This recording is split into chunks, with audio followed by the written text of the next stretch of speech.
10, 9, 8, 7, 6.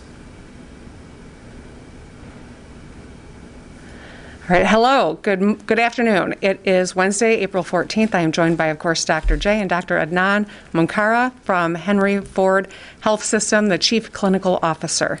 Today we're going to discuss Michigan's ongoing vaccination efforts and talk through additional steps we're taking to surge shots and save lives.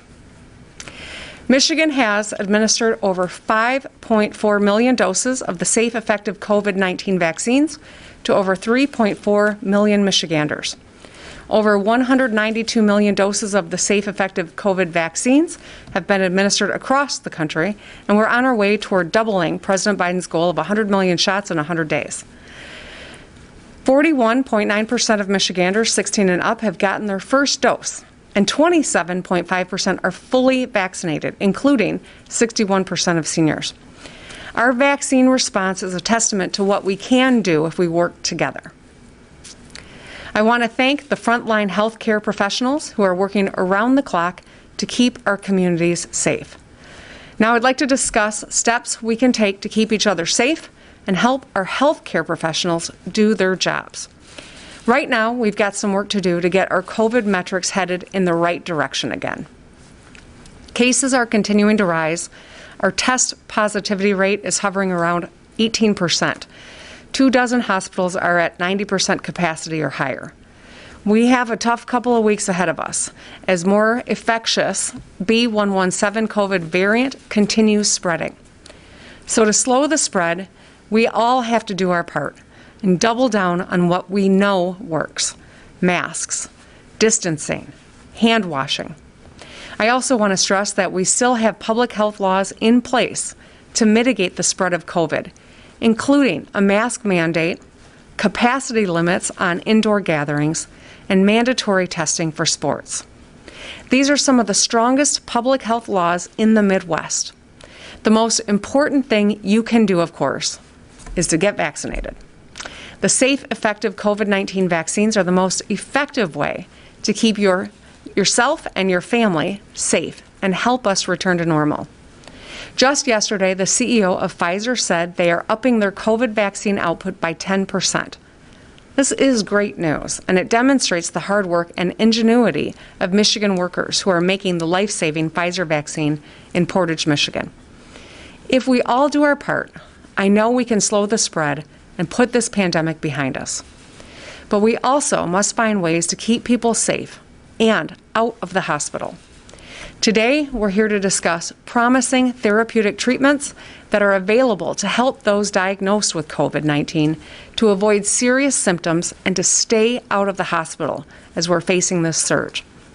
Last Friday, April 9th, the National Institutes of Health COVID-19 Treatments Guidelines panel said they, quote, strongly recommend that Regeneron's COVID-19 treatment should be used in COVID-19 positive patients who are at high risk of clinical progression.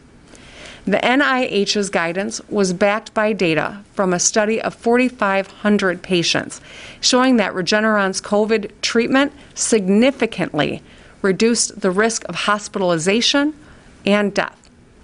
Regeneron and other therapeutics from Eli Lilly have already been granted emergency use authorization by the FDA, the exact same authorization given to the vaccines.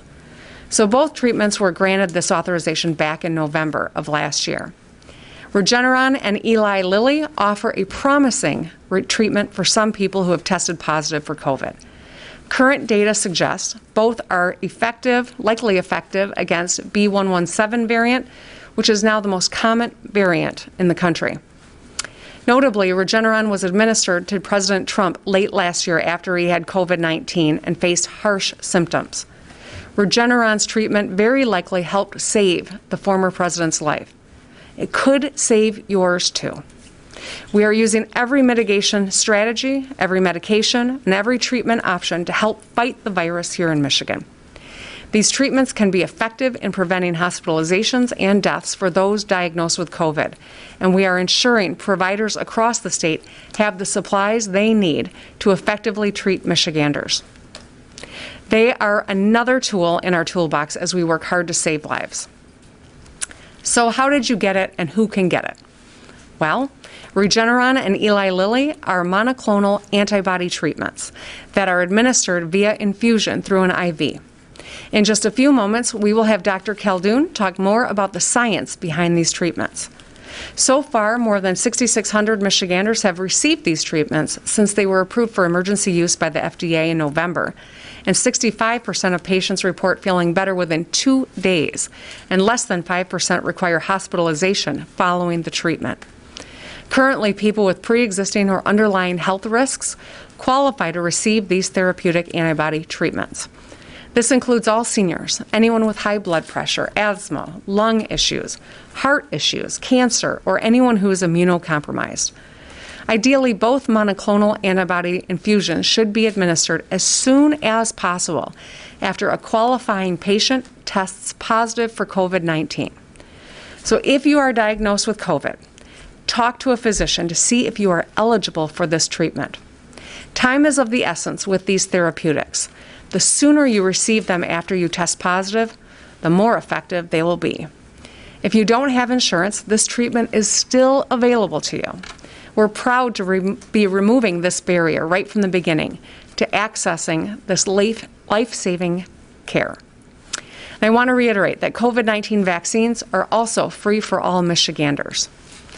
Regeneron and Eli Lilly antibody treatments can help keep you out of the hospital. They've also been shown to reduce the risk of symptomatic infection, meaning they could stop you from spreading COVID too.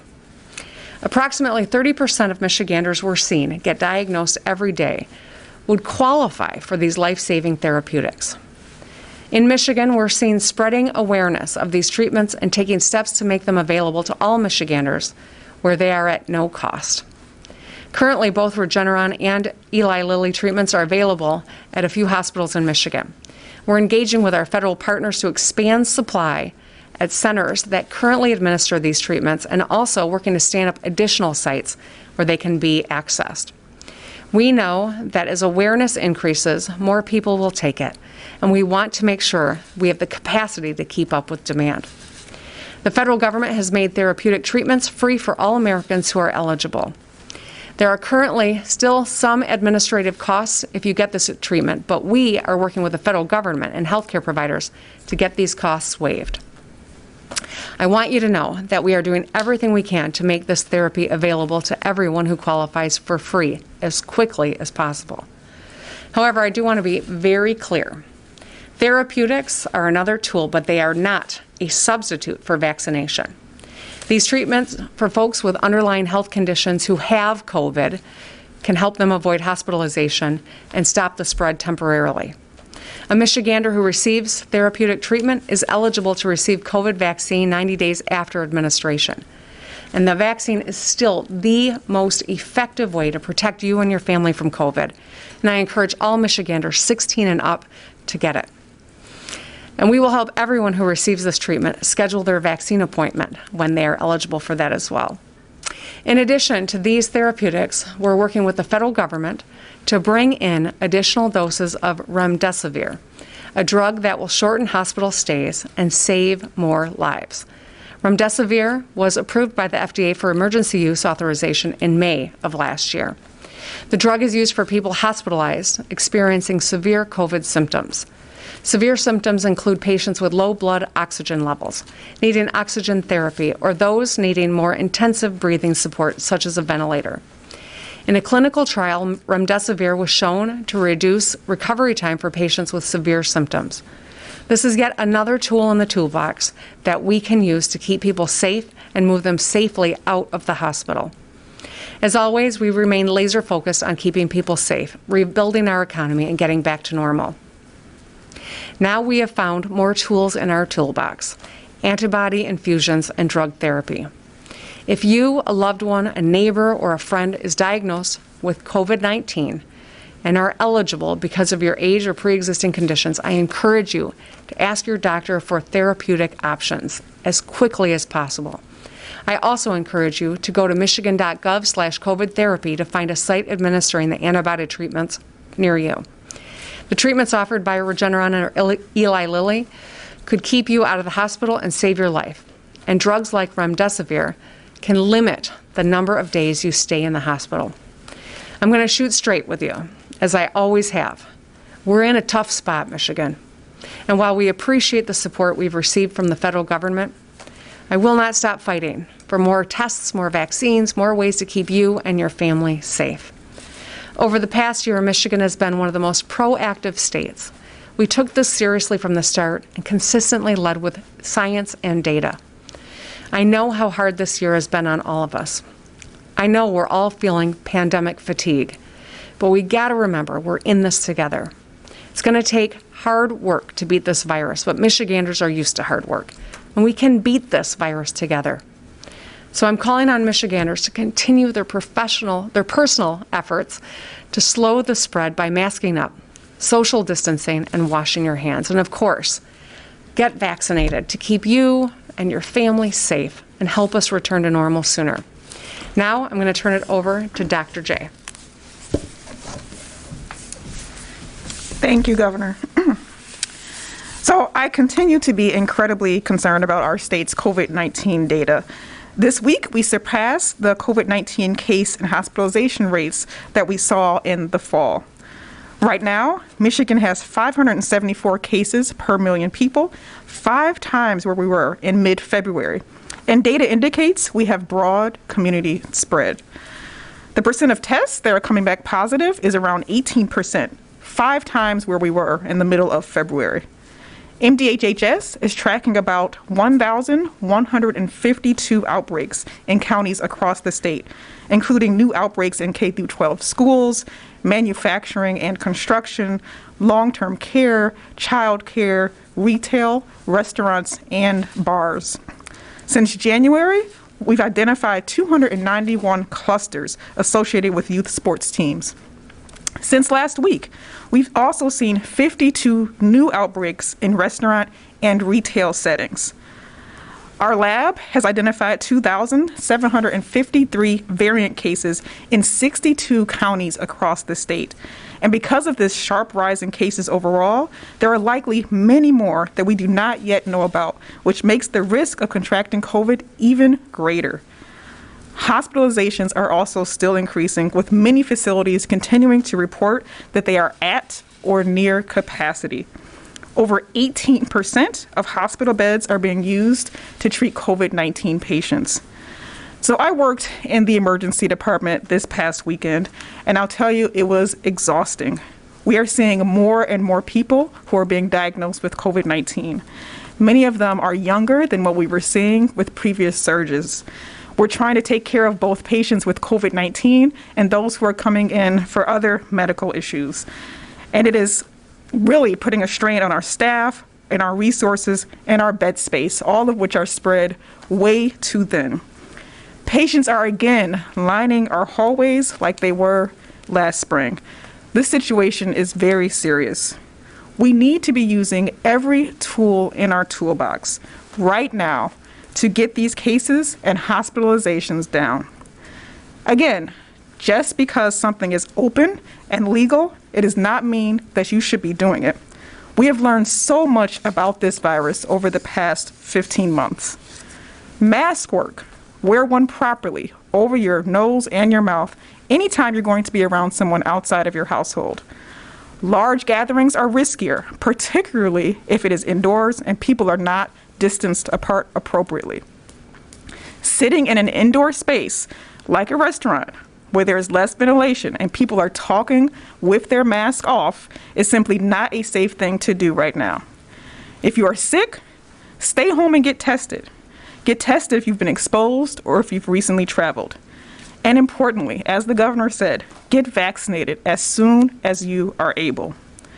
I also want to talk a little bit about yesterday's announcement from the CDC and the FDA recommending a pause on the Johnson & Johnson vaccine. So as of April 12th, 6.8 million doses of the Johnson & Johnson vaccine have been administered across the country, including a little over 209,000 here in the state of Michigan. Of that 6.8 million, the the CDC received reports of 6 cases of a rare condition called cerebral venous sinus thrombosis, essentially a blood clot in the blood vessels around the brain, in combination with something called thrombocytopenia, which is a low blood platelet count. While these events are very rare, out of an abundance of caution, the CDC and FDA made a recommendation for states to pause on giving additional doses of the Johnson & Johnson vaccine while they are able to look at the data on those 6 cases more closely, which they are doing today and will be doing over the next several days. This proves that our monitoring system for these vaccines is robust and it works.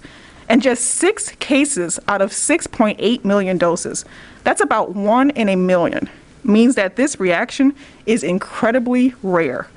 Your risk of getting COVID, if you are not vaccinated, is much higher than your risk of getting an adverse reaction to this vaccine.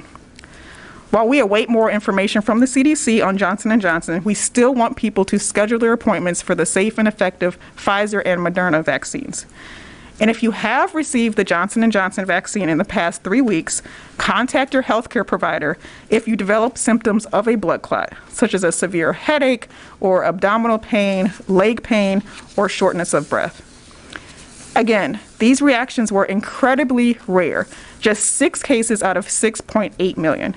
And while the CDC and FDA proceed with their thorough analysis of these cases and work to provide us with more information, the Pfizer and Moderna vaccines are still safe and effective and the path forward to ending this pandemic. As the governor mentioned, we have now over 5.4 million doses of the COVID-19 vaccines administered in the state. About 42% of Michigan residents over the age of 16 have had at least 1 dose. Let's continue to focus on achieving our goal of getting at least 70% of Michiganders age 16 and up vaccinated as quickly as possible.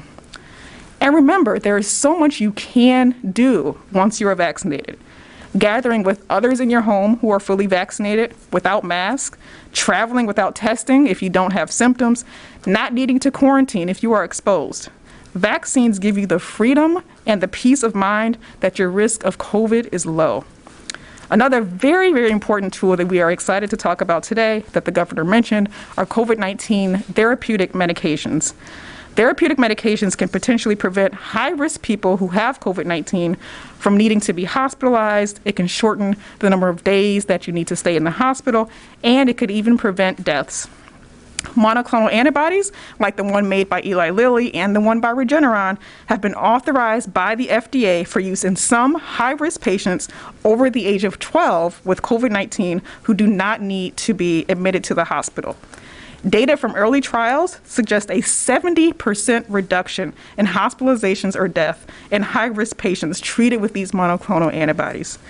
To date, over 6,600 patients have been treated with this therapy across the state. That includes a one-time IV infusion that takes as little as 21 minutes. Our preliminary data from Michigan shows that 94% of people who received this reported no side effects, and the 6% who did reported mild side effects like headache, fever, or myalgias that went away. No one who received these medications thus far had a severe allergic reaction, and there was a very low rate of hospital admissions for those who did receive it. And now for those who are hospitalized with COVID-19, we have another therapeutic medication, as the governor mentioned, called remdesivir, that studies show may cut down on the length of time that someone may need to stay in the hospital. And that is so important now more than ever, especially with our COVID-19 hospitalization rates, what they are. Thousands of people across the state have already received this medication. Our work on therapeutics, led by Dr. Bill Fales, our MDHHS EMS medical director, has been recognized by the Biden administration as leading the way in getting these therapies into our communities, including long-term care settings for homebound individuals and across hospitals and healthcare systems. We are working with the federal government to establish even more access points and to make sure everyone who is eligible for these medications in Michigan can get them. So if you test positive for COVID-19, you should ask your doctor if you qualify for these therapies and ask them where you can find them. And it's important that you get this medication as soon as you can after you get your positive test result. You only qualify if it's within 10 days of developing symptoms, and the sooner, the better. You can go to our website, michigan.gov/COVID therapy to find out more. There are over 70 sites that are providing these monoclonal antibodies in at least 37 counties across the state. For all clinicians, it's on us to know that these therapeutics exist, and we should be proactive in identifying the appropriate patients and helping to get them access. As an ER doctor, I use remdesivir for my patients who need to be admitted to the hospital. And I screen my COVID positive patients for whether or not they qualify for monoclonal antibodies. And I'm asking every doctor in Michigan to do the same. So the past 14 months has been very challenging, and especially the past couple of months in Michigan as our cases have climbed. But I still have hope. We know what to do. We just all have to come together and do it. And with that, I will turn it over to Dr. Munkara.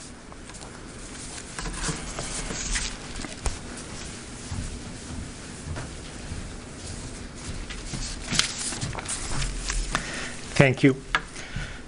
Thank you for the opportunity to speak to you today.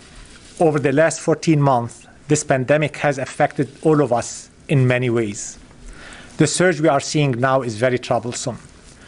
Over the past 5 weeks at Henry Ford hospitals, we have seen our patients with COVID increase from 75 patients at the beginning of March to 550 patients as of this morning. This is almost a 6-fold increase in the number of patients within 4 weeks. Our test positivity rate has gone up from 1 in 25 patients being testing positive to 1 in 4 patients testing positive through our outpatients as well as our emergency department. This is extremely troubling. Throughout the pandemic, we have participated in multiple clinical trials and studies to test the effectiveness of treatments for COVID-19.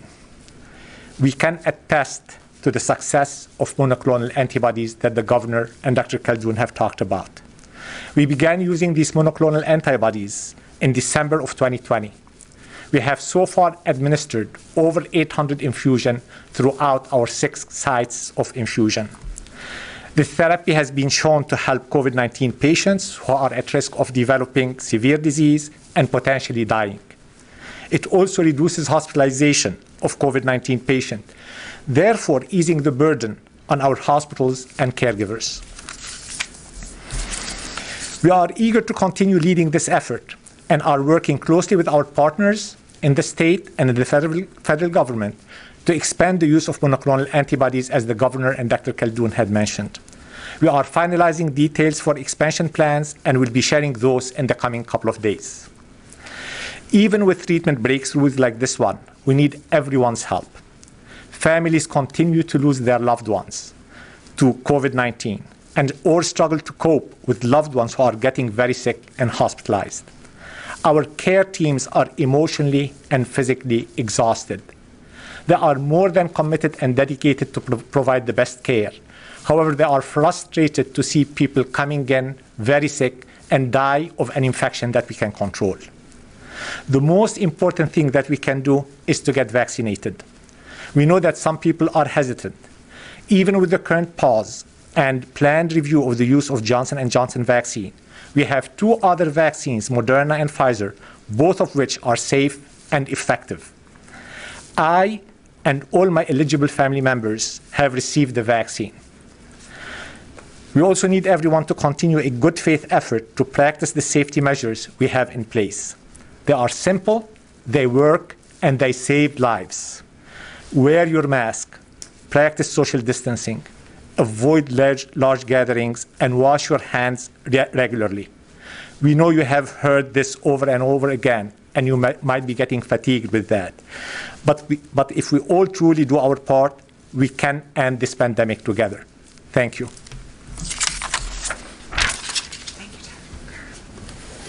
Thank you, Dr. Munkara. I appreciate your joining us today and the work that you're doing every single day. And Henry Ford, we really are so grateful. So with that, I know we've got time for a few questions today, and I understand we've got a little technical issues. So I'm going to call on a handful of reporters that are in the queue that my team tells me are ready to ask a few questions. So we'll start with Kyle M. Thank you, Governor. During this pandemic, Michigan residents have been told to stay home, limit their travel, do Zoom Thanksgivings, and limit their activities per your office's request as a way to prevent COVID spread. Yet your head of the DHHS traveled to Alabama last week with COVID infection numbers reaching pandemic highs. How do you justify this to residents who may feel that there may be two sets of rules in play here? Well, I think first and foremost, let me say this. I'm not going to get distracted by partisan hit jobs on my team. There have never been travel restrictions in Michigan. There just haven't been. What we have done is to ask people to be smart, to get vaccinated, to mask up. That is the key to traveling with confidence that you're going to be safe and not expose yourself or your loved ones to COVID or your community to COVID. So what directors do on their personal time is their business, so long as they are safe, which is what we're asking everyone in this state to do. Get vaccinated, mask up. If we all want the freedom to do these things that we're longing to do, that is the key to doing it with confidence that we're going to be safe and we're not going to expose anyone else to COVID. So go get your vaccine is my strongest response to everyone who's watching. That's the crucial component to us getting through this moment, and that's exactly what we are promoting within state government and across the state. All right, Dave B. is up next. Hi, Governor. Thank you for taking my question. Earlier, Dr. Calhoun, I believe, said, quote, "We need to be using every tool in our toolbox right now to get these cases and hospitalizations down." If that's the case, why don't you think it's important for yourself or the health department to issue new restrictions or regulations on businesses, gatherings, or restaurants? Well, at this juncture, we know that the tools at our disposal that can most dramatically improve outcomes for people in the state are vaccines, and that's why we're moving so swiftly to get people vaccinated. Over 5.4 million shots in arms. This is no small feat, 1 million in just the last 2 weeks. We are really moving quickly on that, and it's going to be incumbent on all of us to encourage our neighbors, our loved ones, our friends, our coworkers to get vaccinated. This monoclonal antibodies is an incredible treatment that has recently been endorsed by the NIH that we want to deploy in Michigan. It's no substitute for a vaccine. So number one tool we have is vaccine. Number two tool we have is masking. Both of those together are important. But if you get COVID, because we know that we've got a high percentage right now, a monoclonal antibody, if you are someone that qualifies for it, can be a lifesaver and it can keep you out of the hospital. And that's what we're trying to do, is get our hospital rates down. We know a lot more about our common enemy than we did a year ago. We know that masking up is crucial. We know that social distancing is crucial. We're asking everyone in Michigan to do their part. Utilize this knowledge to keep yourself safe, to keep our communities safe. My personal recommendation is don't eat inside of a restaurant. You know, give your favorite restaurant your business. Sit in the outdoor area or get takeout and take it home or go to a park and enjoy this beautiful spring weather that we're having. But at this juncture, these are the most crucial things that we can do to bring down the high rate of community spread that we're seeing, and we're asking that everyone do their part. Rick A. Governor, as Kyle pointed out a moment ago, for over a year, we have been asked to do any number of things, for staying at home for a period of time, a number of businesses not being over for a period of time, wearing masks virtually all of the time, yet we have the highest numbers in the country. Is there any logical reason that we are in this situation? Can you or Dr. Calhoun tell us why we have such high numbers? Well, here I'll tell you that this is the educated theory about what is happening here. And I can tell you this because we have had a lot of conversation amongst ourselves. We've had a lot of conversation with national experts with whom we check in every 3-4 months. People like Ashish Jha, Scott Gottlieb, Zeke Emanuel, Josh Sharfstein. These are the people you see on the national news all the time, talking about public health and advising everyone from the White House to us here in Michigan. We were very successful for a long period of time at pushing COVID rates down in Michigan. 3%. We were the envy of most other states for a long period of time. We didn't know a lot about this virus a year ago, so we took action, and we were quite successful compared to the rest of the country. At this point, we are now 14 months in, and people are tired. Every single one of us is tired. I'm tired of this. Dr. J is tired of this. And we are seeing people abandoning the protocols. We are seeing more mobility. That's what's happening. And the worst part is we now have the existence of variants here in Michigan that are just easier to spread. So you combine the fact that we've got reservoirs of people that we kept safe for a long period of time who don't have antibodies, and variants that are easier to catch. And that's a part of why we are seeing the increase that we have in Michigan. And that's precisely why we've got to make use of the moment of access to vaccines, monoclonal antibodies, masking. These are the things that will help keep us safe until we get more of our residents vaccinated. And that's why we're asking everyone to take this seriously and do our part. But this is the thing that is contributing to where we are. The existence of variants, the existence of dropped guard because of fatigue, and the fact that we were very successful for a long period of time. Now that's good because we bought a lot of time, we kept a lot of people alive, and now we have access to vaccines. But we've got to make the moment count and avail ourselves of these vaccines. Anything to add, Dr. J? That was good. Okay. Zach G. for the last question.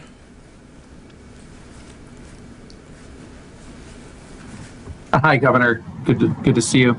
Following up on Dave's question, you said many times throughout 2020 that you were in the business of saving lives, that these restrictions on movements worked, that they pushed Michigan's curve down, and Michigan did quite a bit better than other states toward the end of the pandemic. And the death rate is climbing quite quickly right now, maybe not at the same rate as during the second wave, but it's gone from approximately 15 deaths per day to close to 40. And yet, it seems like you're very resistant to bringing back those restrictions. Is it because you think they won't work this time? Well, we're having a lot of conversation about what makes sense to contribute to bringing down the spread. But here's what we know. The national experts with whom we consult have said you don't have a policy problem. Michigan still has some of the strongest protocols in place, capacity restrictions. We've got mask mandate. Other states have dropped all of these things. We still have them in Michigan, and yet we have high positivity. So it's not a question about whether or not the policy is the right policy. It's really more of a testament to the fact that we have combining issues. We have variants that are very present here in Michigan in greater numbers than other states are seeing. We have reservoirs of people who didn't get COVID, thankfully, but are now vulnerable to these variants. And we have exhaustion, the fatigue, where people are dropping their guard. And that's precisely why, instead of mandating that we're closing things down, we are encouraging people to do what we know works. That's the most important thing that we can do. It's not the policy problem, it is a variant and compliance problem. And that's why we really need everyone to continue taking this seriously, to do your part. I know that no parent wants to see their child get COVID-19. I know that none of us wants to see a loved one get sick. And yet, it's on every single one of us to do our part to make sure that doesn't happen. All right, thank you, everybody.